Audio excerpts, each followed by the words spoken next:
So ngayong araw pala mga lods ay magsisimula na tayo dito sa ating kontrata na bahay. Dito lang yan mga lods sa Limeri, Batangas. Ito nga pala mga idol ay dati ko nang kausap. So ngayon lang siya na tumawag sa akin na kailangan ko na daw simulan yung bahay niya dahil nga po tapos na daw yung plastering at saka pintura. Dahil sa nga lang daw po yung kulang, kaya sabi niya sa akin pumunta na daw ako doon para makapagsimula na. Dahil nga nandun na daw lahat ng materyales mga lods ay kaya pinipilit na ako ng client ko na pumunta na para na makapagsimula na dahil nandun na lahat ng materyales na kailangan ko. Kaya sabi niya sa akin kahit wala pa daw akong libor, pwede na daw akong manguna doon para makapagsimula na at mali-out ko na yung mga gagawin at sa loob.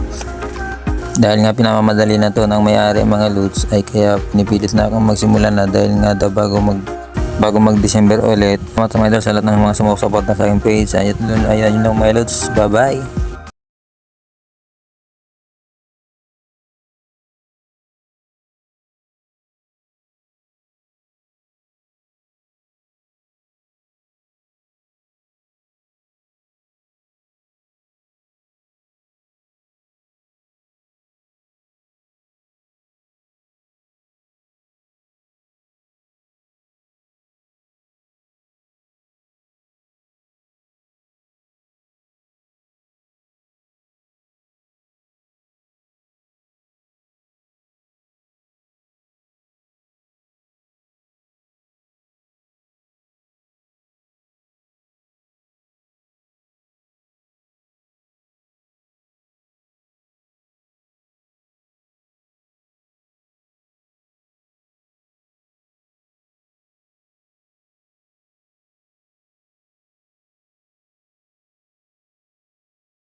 Pero nga sabi ng asawa ko mga idol, tsaga-tsagaan ko na daw to kahit medyo may mura, pagkamura dahil nga wala namang ibang papasukan kundi ito lang.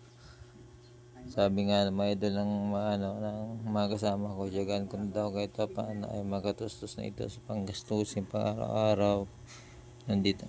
Ngayong araw pa lang mga lods ay nagpahinga muna ako. Umuwi nga muna pala ako dito sa bahay dito sa Batangas dahil nga mga lods ay yung aking kamay ay nagsusugat na dahil sa simento.